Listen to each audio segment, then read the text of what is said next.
vaso. Este es mío. Ese era el suyo. Gracias, profesor. Bien, para asegurarme de no pasarme en el tiempo de los demás expositores, cronómetro. Bien, muy buenas tardes a todos los presentes. Como bien dice, mi nombre es Jorge Albornoz Barrientos. Soy licenciado en Ciencias Jurídicas, estudié en la Universidad Nacional Andrés Bello y soy abogado también. Actualmente profesor de Pensamiento Crítico en la Universidad Andrés Bello y además he hecho clases de Derecho, Debate y Argumentación. Y desde ya el agradecimiento a los colaboradores que participaron en el desarrollo de esta investigación: Bernardita Gaete Catalán, Vicente Correa Reyes y Jimena Donoso Rochabrún, que está presente. Se lo agradezco. Bien, si ustedes piensan, por ejemplo, en que hay que hacer algo, cualquier cosa, cualquier ley, legalizar la marihuana, legalizar el matrimonio homosexual, lo que piensen, necesariamente, para justificar en términos argumentativos su propuesta, tendrían que demostrar que su propuesta viene a solucionar un problema. Y para identificar además ese problema, lo que tendríamos que hacer sería identificar un status quo, un estado de las cosas, para luego a ese status quo evaluarlo, ¿verdad?, según algún criterio en particular. Y si luego de esa evaluación surge una apreciación de carácter negativo, se genera el problema, ¿verdad? Entonces el problema es un hecho, el cual yo evalúo de manera negativa. Y fíjense por favor bien en este esquema, porque vamos a seguir este esquema en esta ponencia, que es exactamente lo mismo que hace un debatiente en cualquiera de sus debates en los cuales tenga que proponer una política pública.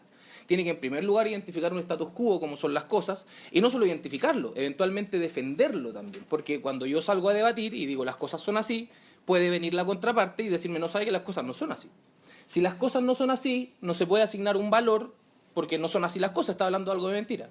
Ahora, si las cosas son así, la contraparte en un debate lo acepta, puede discutir si es que es malo o bueno ese valor, o finalmente si es negativo o positivo eso que surge de esa apreciación. Y finalmente, cuando la contraparte dice, ¿sabe qué? Tiene razón, las cosas son así, y eso genera un problema, entonces recién ahí se va a discutir una solución al problema. Y en la solución se va a discutir qué haremos, cómo lo haremos, cuándo, dónde, quién.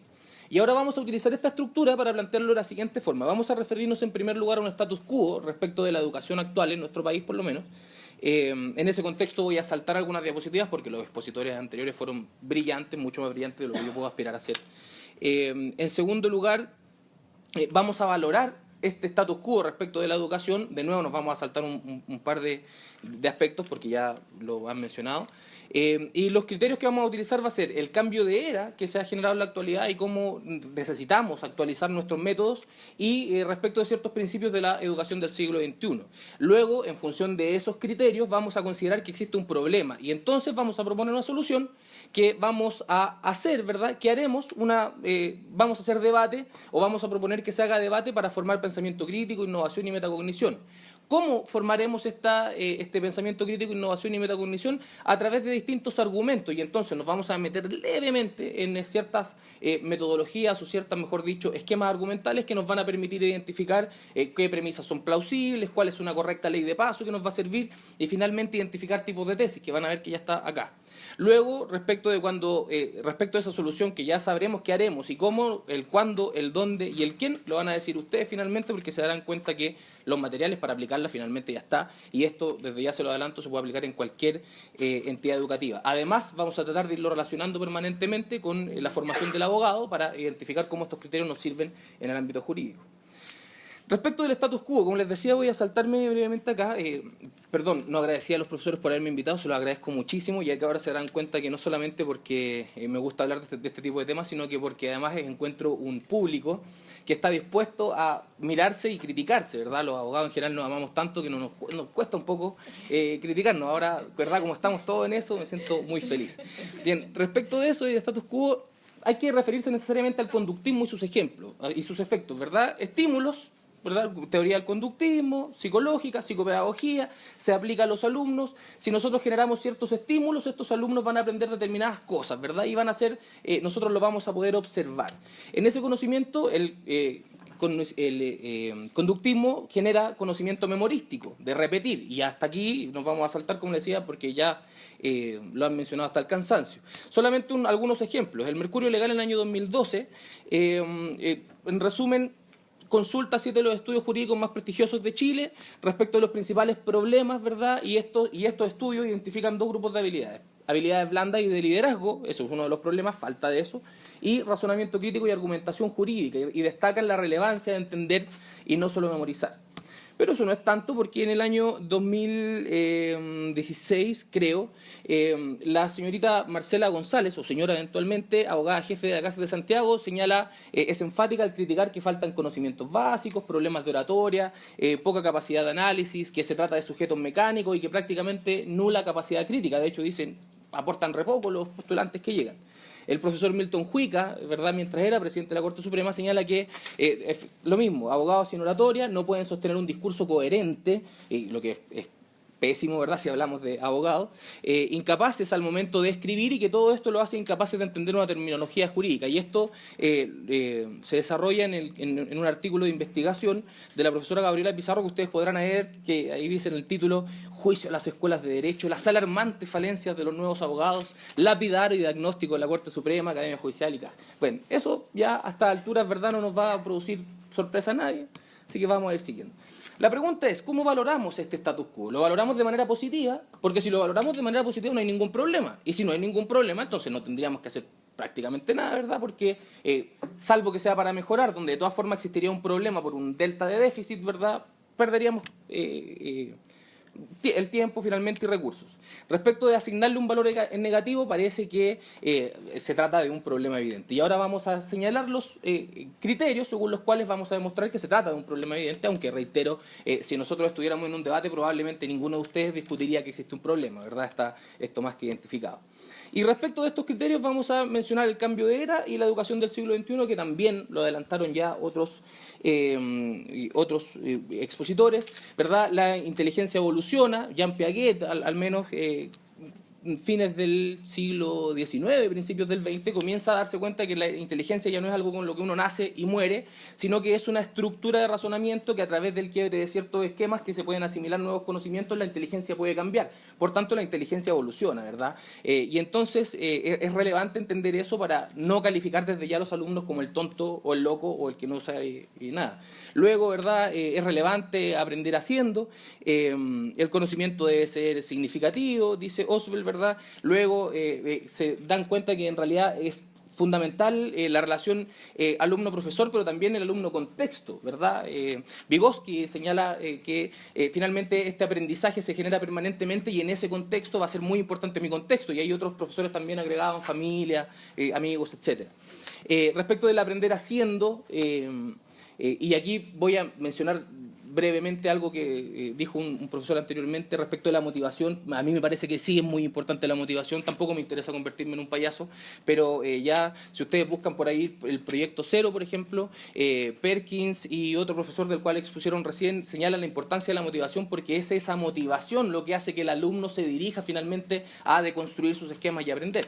Bien, y en todo eso, si lo relacionamos con el conductismo, nada, ¿verdad? Nos va mal en todo con el conductismo.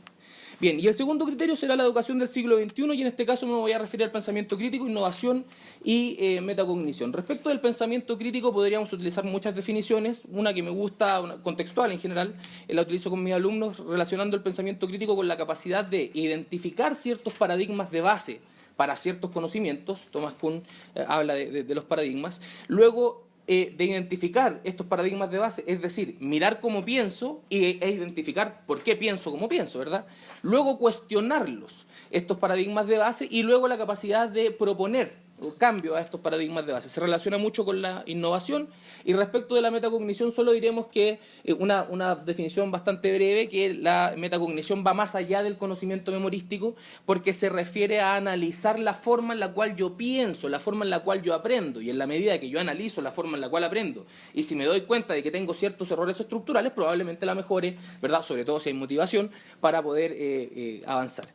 Bien, en ese contexto, como decíamos, hay un paradigma, ¿verdad?, que hoy me hace tener una creencia determinada, y que si yo no cambio absolutamente nada, mañana se va, ahí decía mantención, no manutención, se va a mantener el status quo, ¿verdad? Si yo hoy día cuestiono y digo, no, estaba todo bien, no hay ningún problema.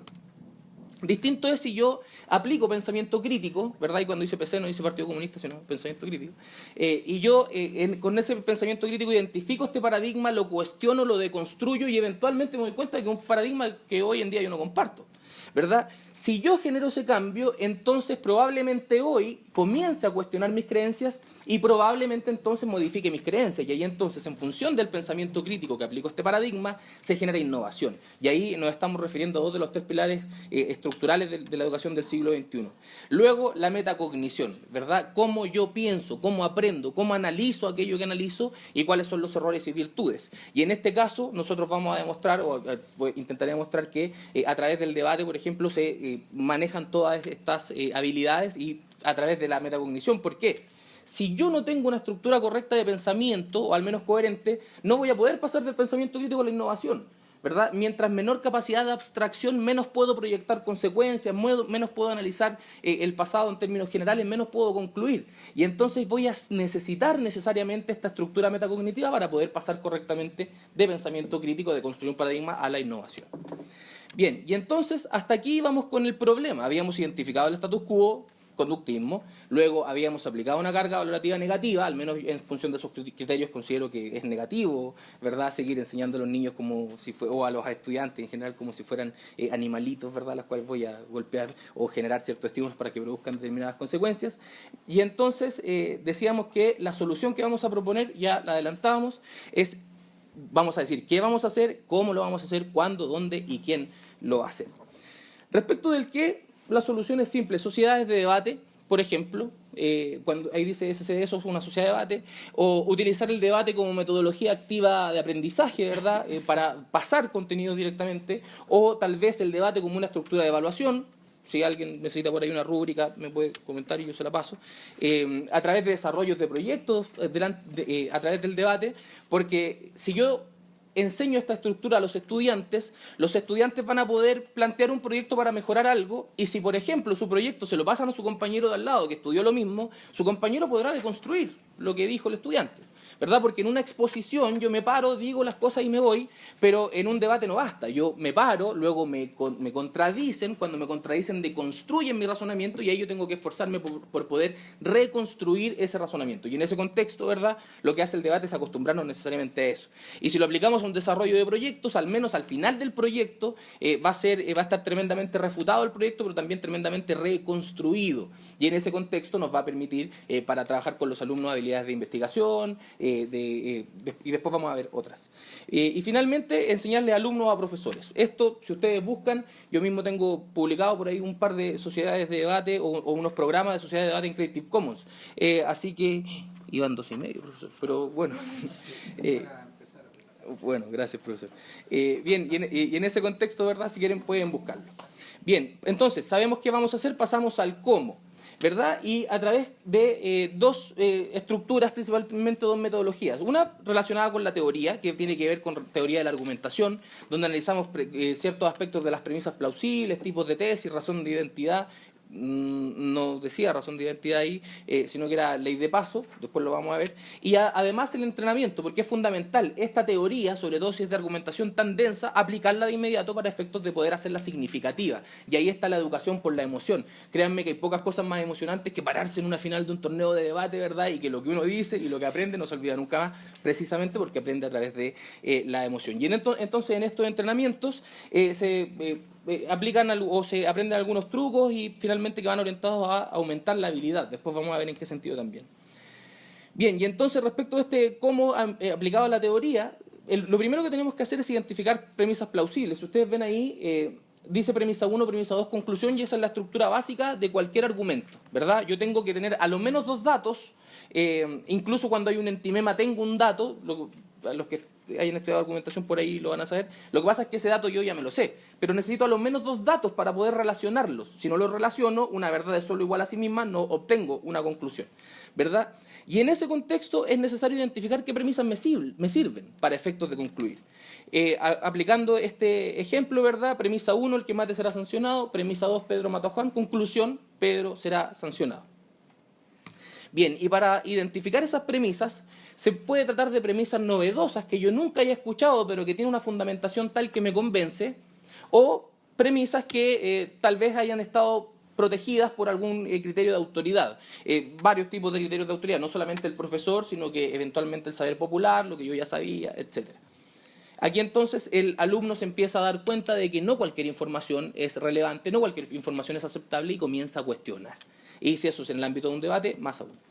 Luego entonces, respecto también de la teoría, identificar tipos de tesis, y esto es lo mismo que hicimos en la estructura de esta ponencia, identificar un hecho, un status quo, asignarle un valor, ¿verdad?, del cual eventualmente surgirá un problema, y surgiendo un problema genera una política o una solución. Y acá lo vemos directamente relacionado, creo yo, con la formación del abogado. Cuando yo tengo que identificar el sustento fáctico del juicio, lo que hago es identificar hechos, ¿verdad? ¿Cómo fueron los hechos? Y ahí abren una serie de criterios, generalmente normas probatorias, respecto de cómo en un juicio va a permitirse dar por probado o no un determinado hecho.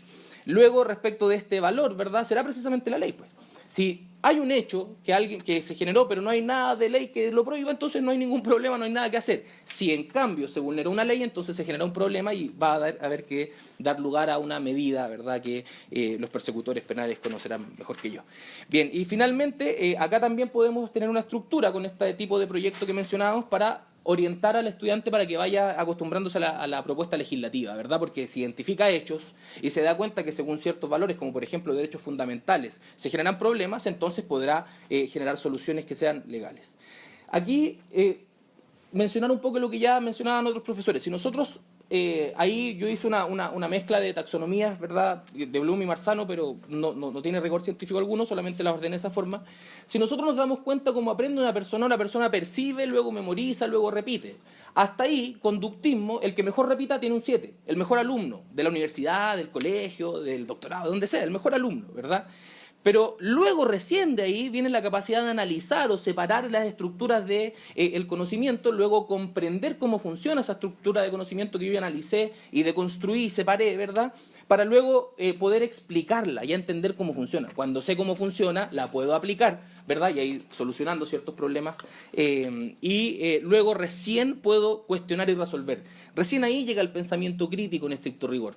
En teoría, ¿verdad?, si la contraparte contradijo el hecho que yo mencionaba, ya comencé a generar pensamiento crítico de construyendo y reconstruyendo razonamientos. Finalmente, la tesis de política se refiere a las habilidades más elevadas de conocimiento que tienen que ver con reelaborar información, proponer, ¿verdad? Y reitero, esto lo hace un debatiente todos los debates de su vida.